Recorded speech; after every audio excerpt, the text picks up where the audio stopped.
கொள்கை அடிப்படையில் இல்ல, தேர்தலுக்காக அமைந்த கூட்டணியில அந்த விட்டு கொடுக்கிற மனப்பான்மை எப்படி வரும்?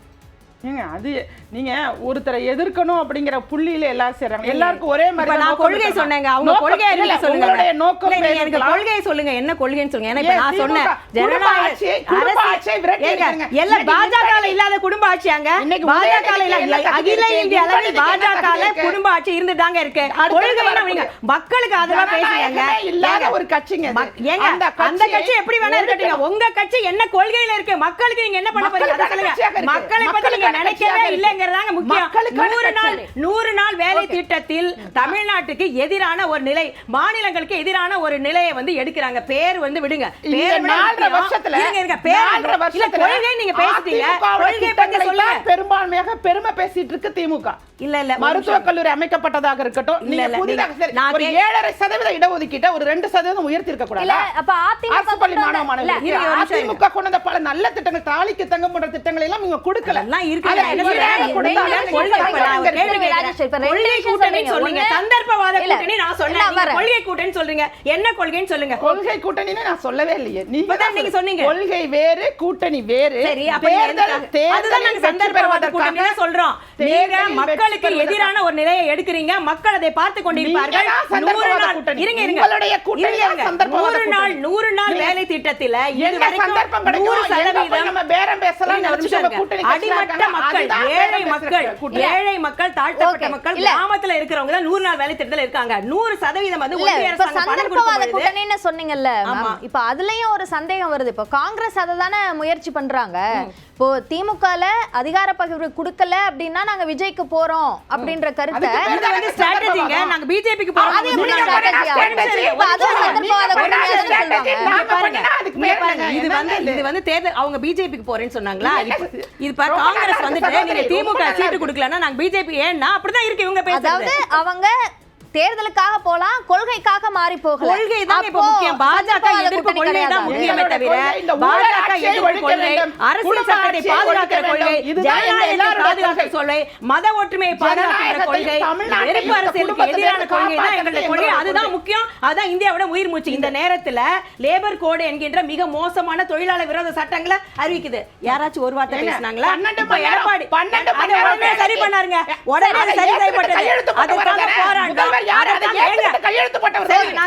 திமுக தவறு எழுதுனா நீங்க ஒன்றிய பாஜக அரசாங்கம் திமுக வந்து அந்த 12 மணி நேரம் பண்ணிச்சு சரி பண்ணா அதை நாங்க எதிர்த்தோம். ஒன்றிய பாஜக அரசாங்கம் தொழிலாளர் விரோத நடவடிக்கையில லேபர் கோடு கொண்டு வந்திருக்காங்க. எடப்பாடி என்ன செஞ்சாருங்க?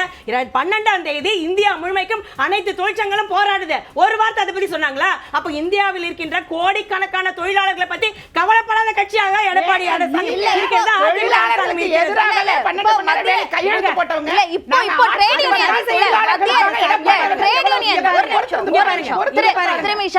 ட்ரேட் யூனியன் தரப்புல இருந்து நாடு முழுக்க ஒரு போராட்டம் நடத்தினாங்க. அதுல இந்தியா கூட்டணியில இருக்கிற எல்லா கட்சிகளும் ஆதரவு பண்ணாங்க. நவம்பர் மாதம் 8ஆம் தேதி இந்தியா கூட்டணியில இருக்கிற எல்லா கட்சியும் எல்பிஎஃப் டிஎம்கே இல்ல நான் செங்கல்பட்டுல நான் கலந்துட்டேன். கட்சி சார்பாக தொழிற்சங்கத்தை விட்டுருங்க. கட்சி சார்பாக அனைத்து இந்தியா கூட்டணியில் இருக்கிற கட்சிகள் எல்லாமே லேபர் கோடை எதிர்த்து போராட்டம் நடத்தினாங்க. தமிழ்நாட்டிலையும் பண்ணாங்க. நவம்பர் மாசம் 8ஆம் தேதி நடந்தது. செங்கல்பட்டுல நான் நவம்பர் மாசம் 8ஆம் தேதி நடந்தது. இப்போ நடந்தது பிப்ரவரி மாசத்துல. அந்த போராட்டம் அந்த போராட்டத்துல எல்லாரும் கலந்துக்கிட்டாங்க. டிஎம்கேவும் காங்கிரஸ் தரப்புல இருந்து இறுதி நேரத்துல ராகுல் காந்தி அதுக்கான ஒப்புதல் கொடுத்தாரு. ஆனா கம்யூனிஸ்ட் கட்சிகளும் இங்க தமிழ்நாட்டுல எதிர்த்து பேசிட்டாங்க. ஆனா ஸ்ட்ராட்டஜியை பாராளுமன்றத்துல எதிர்த்து பேசிட்டாங்க. லேபர் கோட் வந்து தொழிலாளர் விரோத இந்தியா கூட்டணிக்காக அந்த போராட்டத்திற்கு ஆதரவு தெரிவிக்கப்படலன்ற கருத்து இந்தியா கூட்டணி கட்சிகளாலேயே அந்த அதிருப்தி வெளிப்படுத்தப்பட்ட ஒரு அதிருப்தியும் கிடையாது. ஏன்னா அன்னைக்கு காலையில வந்துட்டு தொழிற்சங்கம் போராடுறாங்க. 12ஆம் தேதி சாயங்காலம் வந்துட்டு பட்ஜெட்டுக்காக எதிர்த்து எல்லா கட்சியும் போராடுறாங்க. எவ்வளவு போராடிட்டு இருக்காங்க. இன்னொன்னு வந்து ஒரு கருத்து லேபர் கோட பத்தி காங்கிரஸ் என்ன நினைக்குது? லேபர் கோட் காங்கிரஸ் அது வந்து பாராளுமன்றத்துல சொல்றாங்க. அது வெளிப்படையா சொல்லிட்டாங்க. அதுல பிரியங்கா பேசிட்டாங்க. அதுல மாற்று போராட்டத்திலேயே முழுசா வந்து இறங்கி நம்ம போராடுறோம். இது இன்னொரு சொல்றேன். இன்னைக்கு பார்வையற்றவர்கள் மாற்றுத்திறனாளிகள் 12 நாளா போராடிட்டு இருக்காங்க. அவங்க நேற்று வரைக்கும் என்ன தெரியுமா பண்ணிருக்காங்க? நீங்க தொழிலாளர்கள் பத்தி பேசுறீங்கல்ல, இதற்கு பதில் சொல்லுங்க. இப்ப வேணா நான் போன் போடுறேன். இன்னைக்கு காலையில முதல் போனே அதுதான். மேடம் நேத்து இரவு முழுவதுமாக எங்களை வண்டியிலே வச்சிருந்தாங்க.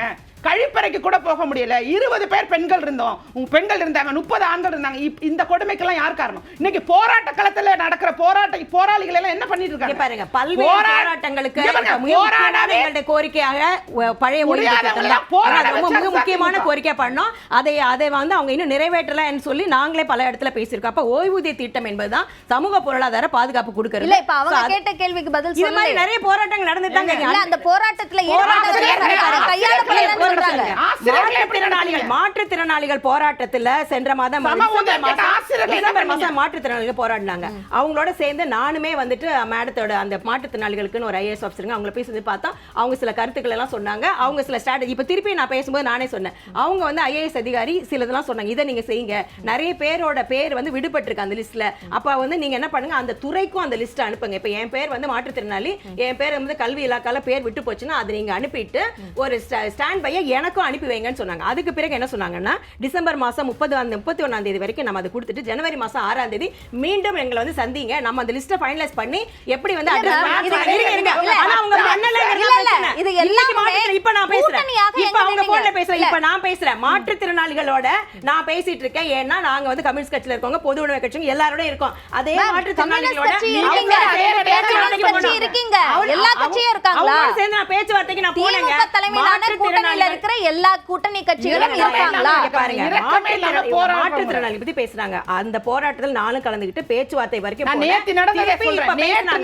நான் சொன்னேன், அவங்க என்ன பேச்சுவார்த்தையில பண்ணோமோ அதை நீங்க அறிவிச்சு அதை எடுத்துட்டு போனதா நம்ம பிரஷர் போடுவோம். இதை நீங்க அன்னைக்கு சொன்னீங்களே அப்படின்னு. அவங்க என்ன தெரியுமா கேட்டாங்க, நாங்க எதற்காக போராடுறோம்னு சொல்லி கேட்க கூட ஆள் இல்ல.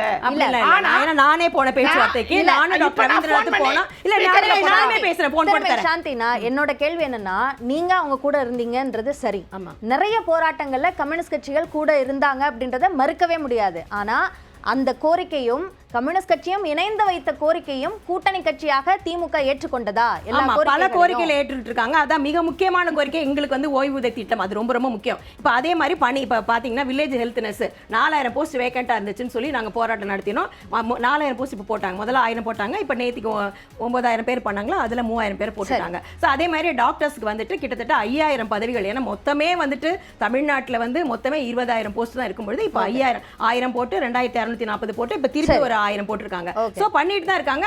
அதே நாங்க பண்ணி, அது மட்டும் அல்ல, தமிழ்நாட்டுல வந்து ஏகப்பட்ட திட்டங்கள், இப்ப மகளிர் பயணமா இருக்கட்டும், காலை உணவு திட்டமா இருக்கட்டும், இது எல்லாமே வந்து இப்ப பீகார்ல 10000 பணம் கொடுத்தாங்க. அது வந்து ஒன் டைம் ஒரு நாள் கொடுத்தது. ஆனா 9000 ஒரே மாசத்துல கொடுத்தீங்க, 9000 ஒரே மாசத்துல கொடுத்தீங்கல, விடியல் பயணம், அதே மாதிரி கொடுத்தீங்க மேடம். எல்லா திட்டங்களுமே என்ன வித்தியாசம்? காலை உணவு திட்டம், திராவிட மாடலுக்கு என்ன வித்தியாசம்? ஒரு நாள் திட்டம் கிடையாது, ஒரு நாள் காலை உணவு கொடுத்து நிறுத்துறது இல்ல, கண்டினியூஸ் process. அது அவங்க கேக்குறாங்கல்ல, ரெண்டுத்துக்கும் என்ன வித்தியாசம்? பீகார்ல 10000 கொடுத்தப்போ விமர்சிச்சீங்க, அப்ப இங்க 9000 உங்களுக்கு 3000 கோடை காலமே சொல்லி 2000 ரூபாய் எதுக்கு கொடுத்தீங்க? அதுக்கு மட்டும் விளக்கம் கொடுங்க.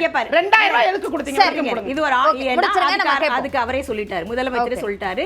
இதுல வந்து அவங்களுக்கு வந்து சூழ்ச்சி மூலமாக வழக்கு தொடுத்து இதை நிறுத்துவதற்கான வாய்ப்பு இருக்குது என்பது அந்த 2000 கோடை காலத்துக்கு கொடுத்த 2000. திருமதி ராஜேஸ்வரி, இப்ப எனக்கு கூட்டணி பத்தி நம்ம பேக் டு கூட்டணி அப்படின்னு வந்தோம்னா, இதுல பாஜக அதிமுகவை ஒரு கிளை கழகமா யூஸ் பண்ணுது. தமிழகத்துல காலூன்றதற்கு நேரடியாக பாஜகவால முடியல, அதனால அதிமுக வந்து யூஸ் பண்ணிக்கிறாங்க அப்படின்னு முதலமைச்சர் சொல்றாரு. உங்க பதில் என்ன? அப்படி பார்த்தா அப்ப திமுகவுல கூட்டணியில் உள்ள கட்சிகள் எல்லாம் திமுக பயன்படுத்துறாங்கன்னு சொல்லுமா, இல்ல திமுக காங்கிரஸ் பயன்படுத்துன்னு சொல்லுமா? அவங்க பயன்படுத்துறாங்க அப்படின்றத எந்த பேசிஸ்ல சொல்றாருன்னா, கூட்டணிக்கு தலைமை அதிமுக தானா அப்படின்ற ஒரு கேள்வி வெளிப்படையா பேட்டியே கொடுத்தாங்க, சொல்றாங்க. கூட்டணியில கட்சிகளை இணைக்கிறது யாரு? எந்த பிரச்சனையுமே இல்லாம ஒரு இடம் இருந்துச்சுன்னா அதுல ஏதாவது ஒரு பிரச்சனை நரேட்டிவா செட் பண்ணணுங்கிற நோக்கத்தோட இங்க பலர் செயல்பட்டு இருக்காங்க.